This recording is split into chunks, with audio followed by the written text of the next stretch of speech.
Coming to you from the all-new Live House in Hollywood, California. Hi, everybody. Welcome to this week's episode of Pensado's Place. We're going to continue on with our Grammys kind of special because this guy is amongst these illustrious names you see here. All these names are folks that have been on the show, and he is an incredible mastering guy. He's going to have a technical conversation with you. But first, we'd like you to always like and subscribe, and please click notify. That really helps us out. Your boy Colin Leonard is amazing, isn't he? Yeah. He exemplifies everything that's great about the mastering profession, and good man. Well, we had a great conversation with him. You're going to learn a lot about robotics and other stuff. Please enjoy our conversation with the incomparable Colin Leonard. Thank Hey, bro. Colin. How are you? Thanks. Colin. So, man, listen. You're not only genius at your craft, you're also somebody who vests heavily in technology, which from our experience in the mastering space is really interesting. Let me start with, what is the Sing technology that makes what you do so special? It's a process that I started using years and years ago, actually, that I kind of like came up with out of desperation for trying to get somewhere sonically that I wasn't getting like traditionally. And I don't go too deep into it, but no trade secrets. No, but it's something that I use as a tool to retain dynamics and get records as loud as they need to be to get them approved and to retain the dynamics as much as possible. The thing. My goal is to make it as loud as it needs to be, but also sound like it's not. Well, the thing that I think is sort of brilliant about what I researched is that you approach the craft, and I'm assuming the technology as well, like it's an instrument, like you're a musical instrument, like you're part of the process of making it, and you treat it artistically that way. Is that fair to say? Yeah, totally. Do you have a musical background? Yeah. Like Dave, I started playing guitar, and I actually went down like the production path, and I wrote a lot of original music for television commercials and stuff like that before I even started mastering. So that's where it comes from. Yeah. I was just sitting here thinking about Herb's opening statement, and you are cutting edge, technology-wise with robots, but at the same time, you just integrated cutting vinyl, which is about as archaic as you can get. Right. Don't do that. I don't like vinyl. Why did you do it? It's something that I actually started cutting vinyl back in like 2006, and it was something that I haven't been doing since 2012, and I had seen it. It's been growing steadily every year. The market's been growing, and I love it because I have a mechanical background, so I love the mechanical aspect of it mixed with audio. It's like this vintage German car in the studio, basically. It's this old Neumann lathe, and we were lucky to find this really mint condition one, and it's just fun. Does it sound better? Super fun. Yeah. I mean, I like the way it sounds different. It has its own sound for sure. Let me do this. When I say something wrong, correct me. Okay. You can only get 18 minutes worth of music aside, and as you go from the outer band to the inner band, the quality gets much worse. Yeah. And if you get the bass too loud, it'll skip. Right. And if you get too much high end, the cutting head will burn up. That's right. The dynamic range is that of about a shoe. You're right. So why vinyl? Yeah. I think it has this. By the way, you don't have to answer that. I was just showing off. No, that's pretty much right though. But I think it really it has a thing where, so we have a really cool setup where we can cut it onto a lacquer, and then I can actually play back the digital file that it came from and the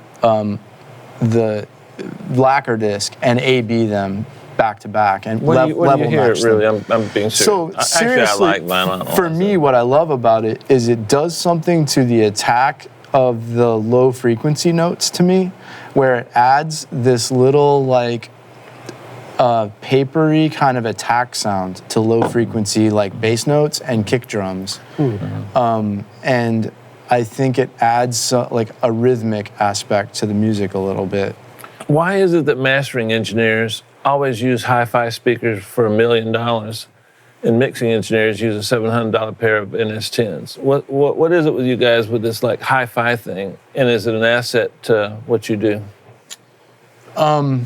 Yeah, I think for mastering, for me, I like to hear the full spectrum at one time.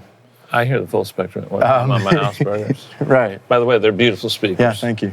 And I think it helps me make balanced decisions. And does it allow you to get into, like sometimes I feel as a mix engineer, I'm working so much with the trees, sometimes I get lost in that, and you work more with the forest, and so I guess you need a different level of analyzation, like putting it under a microscope more than I do, I guess. Is it something like that metaphorically? Yeah, I think for sure. It's that. There's part of it that is that, and part of it that is I want it to translate to the outside world.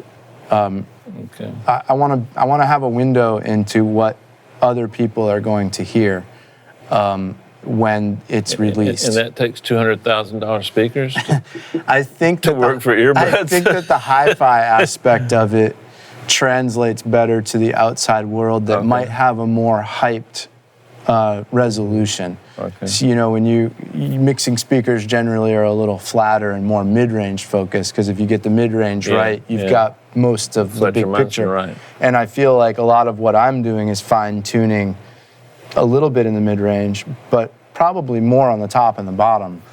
Are you finding that as a mastering engineer, you master differently for streaming, you master differently for records, or do you just master at one level and then go for it, or is it specific? We create some file sets that are different for different playback systems. Like even Instagram, we create special files for our clients for Instagram. And iTunes is its own format. Yeah. But generally, the EQ that I'm using and the dynamics processing is I'm trying to make the song sound as good as possible. Got it. Which mastering platform, which streaming platform, Apple Music, Spotify, Pandora, Tidal, which one gives you the most trouble in terms of trying to get the full spectrum of what you do to come out the speakers on those?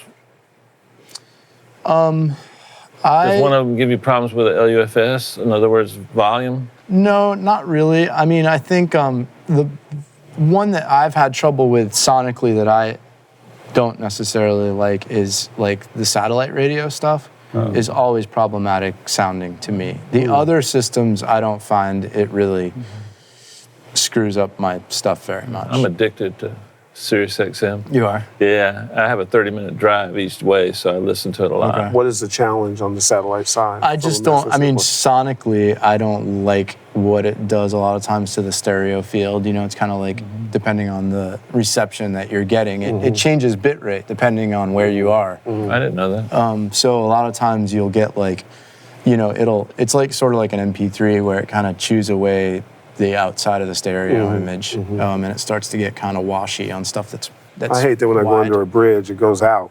Right. It just pisses me off. The scene in Atlanta, it strikes me, and in our prior conversation, that you actually are mastering New York records, LA records. Like being in Atlanta gives you this, not that it's a neutral place, but it's not limiting the kinds of records that come to you because you have the whole range of records that you do. Is there a specialty for Colin Leonard that you think people come to you for, or is it just because you own so much of the charts?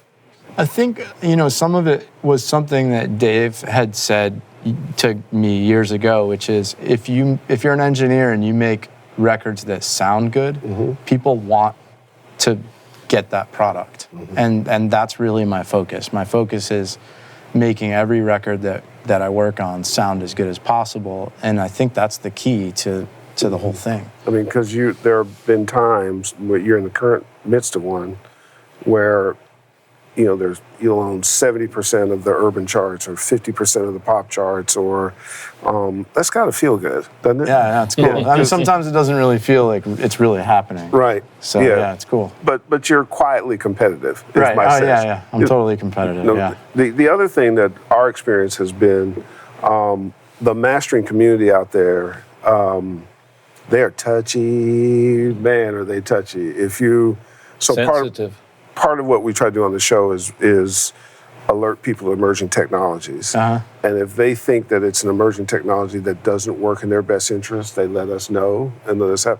So you've seen, because you are in this space as somebody who likes technology, you've seen these various platforms come up, right? And now you're dealing with robots. And tell us about Aria, that amazing thing that you're doing. So Aria is a company that I actually started back in 2014. We started working on it. And it is an analog mastering system that's basically like my analog mastering system, that's automated, and it uses a robotic arm to turn the knobs, and you can tweak your masters on it. It's a really cool product for someone who maybe needs to who mixes songs and wants to make references for their clients to get approvals on what this might sound like when it's mastered. And it sounds really good. So it's something, if somebody doesn't have a lot of money to spend on someone like me, they can get really close with that system.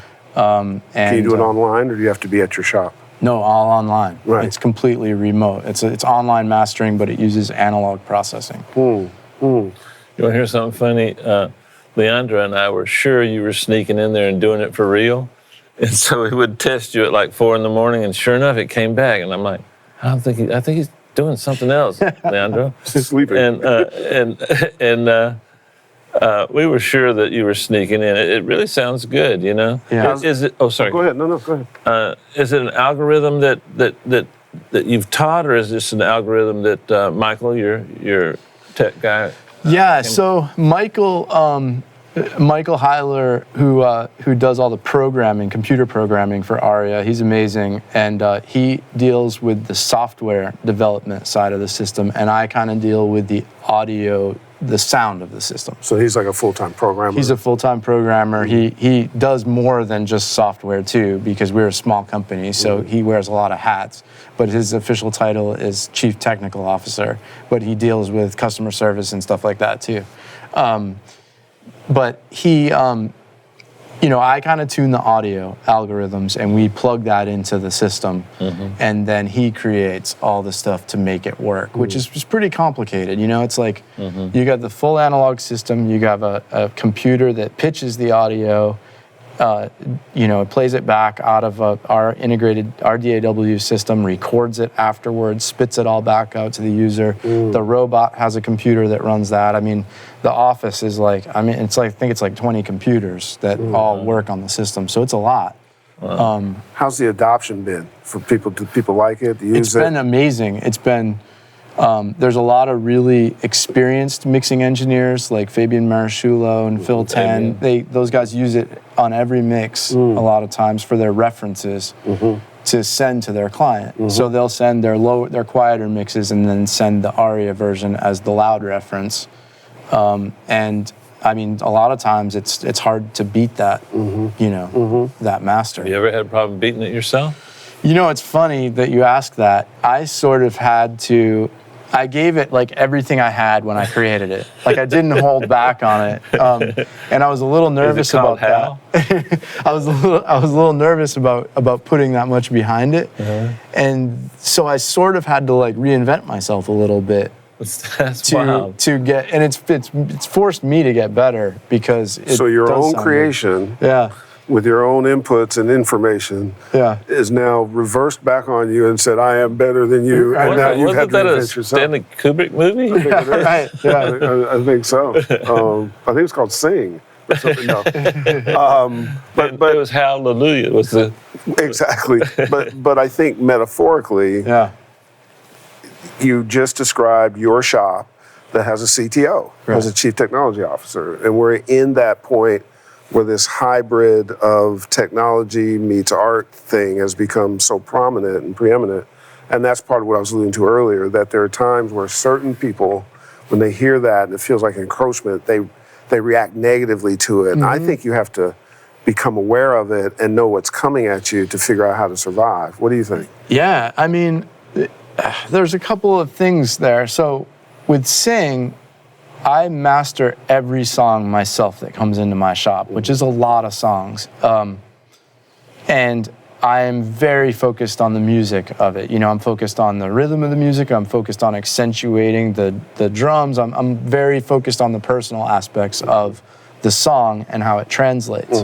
Aria is a different product that I think is a very good product and has a place in the marketplace. I originally came up with the idea because this business has turned into sort of an instant gratification type business where everyone needs everything today. And That's as true. one person, I can't do it all today. Right. But Aria can do it all today. And it might not be, you know, quite as good as I am, but it's pretty good. And if you really need it today and you need it inexpensively and fast, it's amazing. It's there. Yeah. So it's a different product, and I think you kind of have to embrace it for the problems that it's solving. And it's obviously solving problems for a lot of people because the system is busy.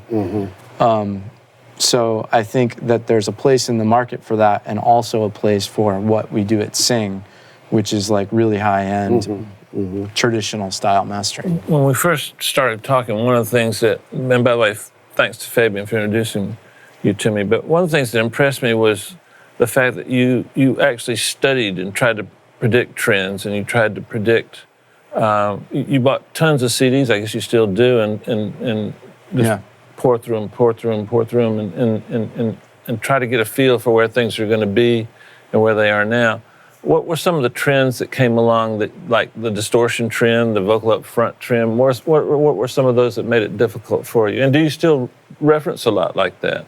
I do. I listen to a lot of music. I really just enjoy listening to music. Even when I'm at home, I'm listening all the time. So a lot of times on the way home, I'm going back through my masters, because once we upload them, I can stream them on my phone.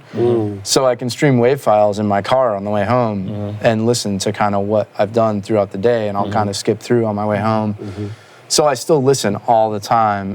And I think we went through this super loud trend, right? And then that came with the distortion trend, because nobody could make it that loud without making it really distorted. So we had that. And then now I feel like I focus on just making stuff, like I have a picture of what I want it to sound like in my head, and that's just kind of what I chase all the time. But I feel like we're in a really low-end heavy trend right now. Like bass is huge right now. So that's I like this trend. Yeah, I'm good here. Yeah, I like it. So is the process different per record, the vision in your head? So a 21 Savage would be different than Alexis or a Future. Totally. Right? So each record has its own individual kind of thing. And does that come up in your head in terms of your vision based on what you hear? Yeah, totally. Or are you getting notes from somebody? No, I really try to, not that I completely ignore the notes, but I don't get many songs. I really rarely get a song come back for changes. So I just focus on, after you've done this for long enough, you kind of have an idea of where it needs to go. Right. Some people don't in your profession. Yeah. I feel like I can, No, I'll speak for you. I don't think we've ever had a change with you, maybe once or twice. Yeah. Let me ask you this. Yeah. It feels to me like the Herb calls them prosumers, but like a non-traditional, producer in a big studio, they're getting better. I'm getting better quality work to mix, and I think as a profession, most of my friends are mix engineers, and I think we're getting better too.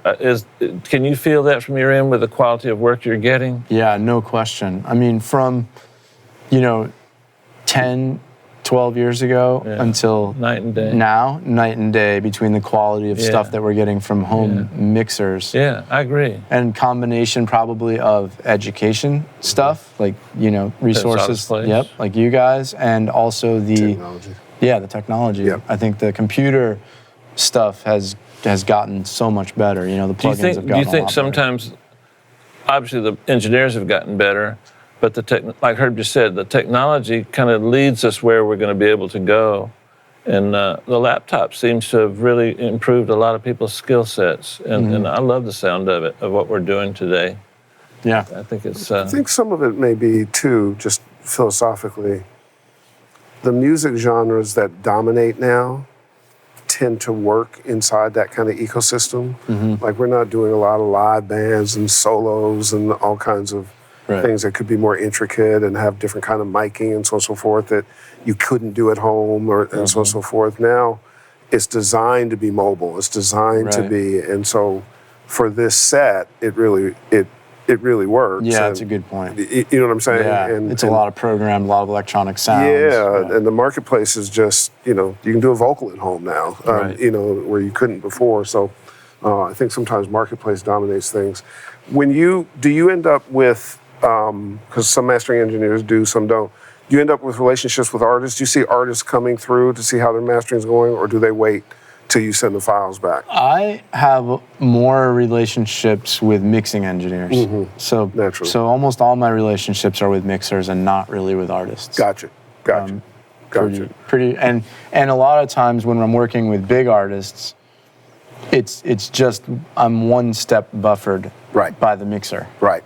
Thank God. Yeah. So oftentimes. So a lot of times, yeah, and I think that's a really good way to work because you get the input from the mixer to kind of translate because they have such a good relationship with their artist usually that it works out really well. So I focus on having good relationships with mixers and that's the skill set that I feel like I've developed over time is creating.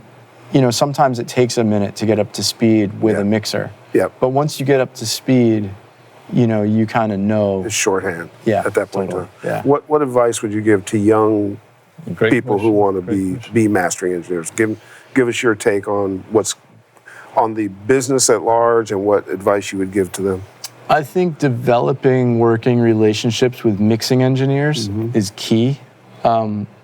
Also, you have to develop your ear. I mean, the very biggest thing is being able to know what you're listening to in like a split second. Can you develop it or are you born with it or both? I think it's a combination of the two. I think you have to, start out having a good grasp on music. And then for me at least, it's developing your ear for sound quality. I think that and genres. So that's kind of like your constant learning thing. Is history important? Like we'll have different producers or songwriters who draw from the past and then use it forward. Is that true in the mastering space? I think so for sure. I mean, just sonically speaking, I was just talking to Fabian just the other day about, kind of what I was going for on something. And it was like, it was something from the past where I was like, I want this to sound like it's coming off like an old Neve console, and it was just like, and he, knows exactly what I'm talking about. Right. So and that's something that I think you have to go back. You have to be a historian somewhat of music to know those things. I think that's really important. Yeah, I think that's true. I'm going to change the subject slightly, but we can come back easily. I get this question a lot. Do you like to receive files 24-bit or 32-bit? And why? I like to receive files as 32-bit is great. 24-bit is fine if that's how the mixer was working. But I think the most important part is just leaving it in the sample rate and bit rate that it was mixed in. Is it true that if I'm mixing at 24-bit and I got a little bit of distortion from volume, and I print it at 32, that you can actually correct that by lowering the 32-bit version because we'll have extra headroom, and then eliminate the distortion? Is that true? Yep. Yeah. Yeah. I mean, the 32 is crazy a lot of times. You can get into a little trouble with 32 though too, I think, because with 32 you can make it kind of artificially loud. right? Without distortion. I think we might be onto something here. But then, When is louder not better? but then Come I on, have to when is deliver louder a not better? 24-bit file. 16. Or 16, and so I lose that headroom right away, which is fine. I accept that challenge. But what I'm saying is if you lower the 32-bit Yeah. till the distortion goes away, it's a different sound than if you're at 24. It the is. Same okay, good. That's It what I is. want. It seemed mathematically correct, but a lot of people disagree with me. So glad you clarified that, Herb. No, I was going to say, do you apply 32 bits to when you order sushi? No, or do you go 24? Yeah, like Chongor goes like 64, so it's a whole different. Chongor got in trouble with the environmental movement in Japan when he was there. Like 3 species became extinct just from his sushi habits. Salmon, whale, and there's a special okra fish based in Japan. Do you,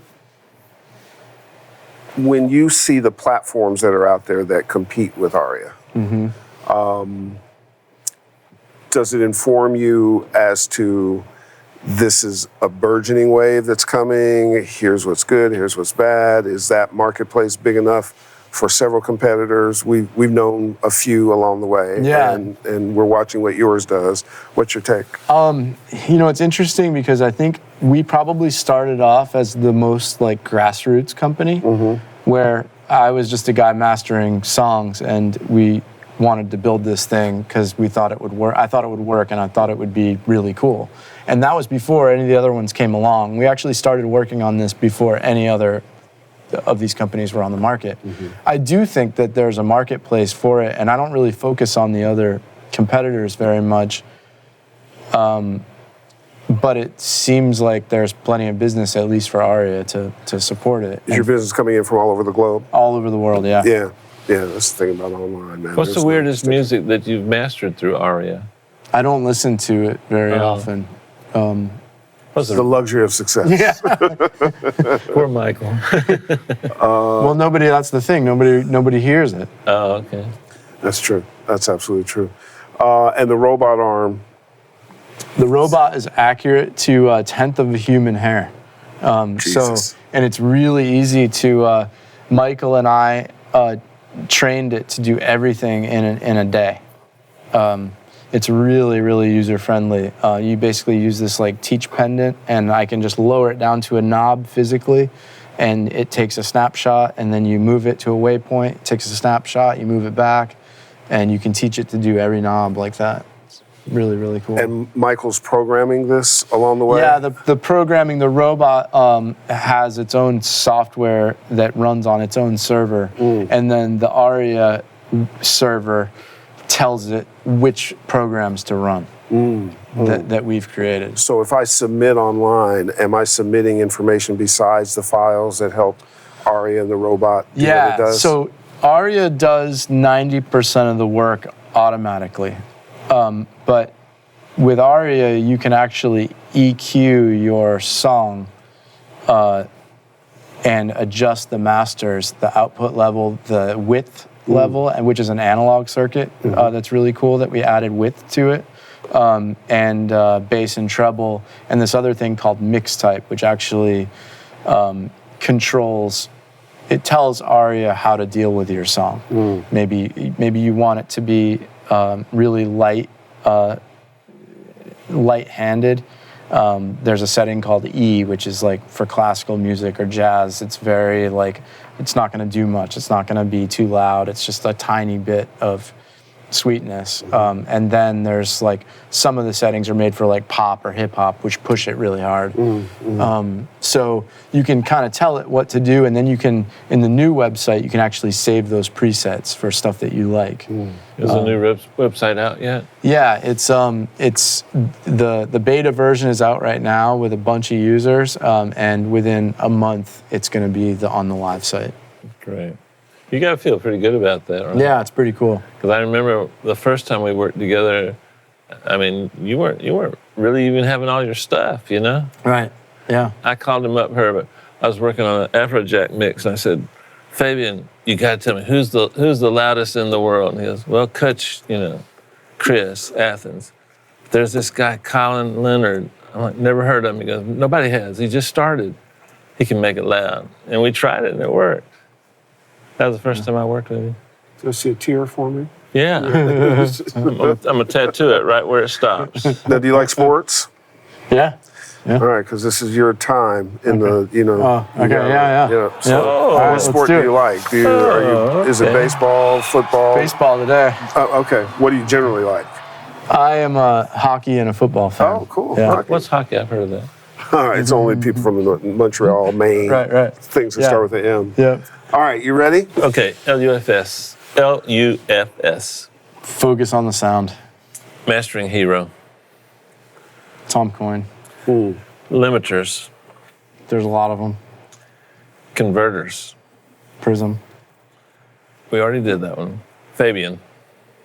Awesome. Cutting lathes for vinyl. Neumann. Phil Tan.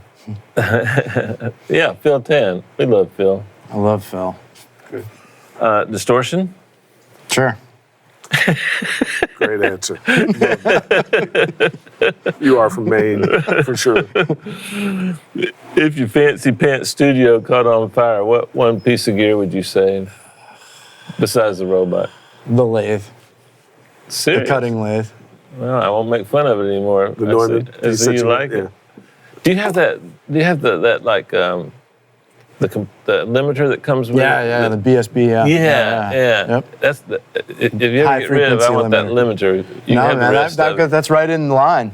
Don't you think that's really what makes vinyl sound more like vinyl? Is that limiter? That limiter is awesome.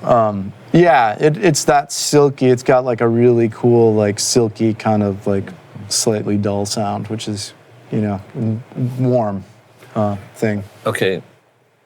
I'm being serious. Yeah. I've sent you a lot of mixes. What's the worst thing I'd do that I could improve on? Being serious. Ooh, we need a part 2 for this show. Oh, wait a minute, Herb. I'm being serious. I've never asked you that Man, before. I don't know. Every mix is different. I don't approach it the same way. So it's not like everything, I've never had a problem twice where I'm like, oh, this needs to be, that's like a normal thing. And I think it comes down to like the song. I don't really think about music like that. I think about it like, these are the creative decisions that were made on these mixes because of what the mixer received, which I think most of the time is what I'm listening to from a good mixer. So that's how I approach it, and I just try to make a positive out of it, and I don't focus on like the negative stuff because I've seen that happen before, and I think it's a bad path to go down as a mastering guy. Which also, by the way, is what makes it fun to interview you, because there's nothing that's set. Like, I can't ask you, well, here, what do you do for this? Right. And what do you do for that? Because everything is a different kind of thing, and I think it makes it unique. Totally, yeah. I mean, especially with a mix, like it might be like some distortion on something in one part in the mix, and you're like, you could get stuck on that and be like, man, this distortion sucks, and just be frustrated about it. Or you could just focus on making the song sound as good as possible and maybe try to work on covering that up a little bit. Well, here's what is for sure. Your success is completely warranted. You are a music guy from your heart, and it comes out through your ears and through your work. I think there's a reason why the success is so sustained.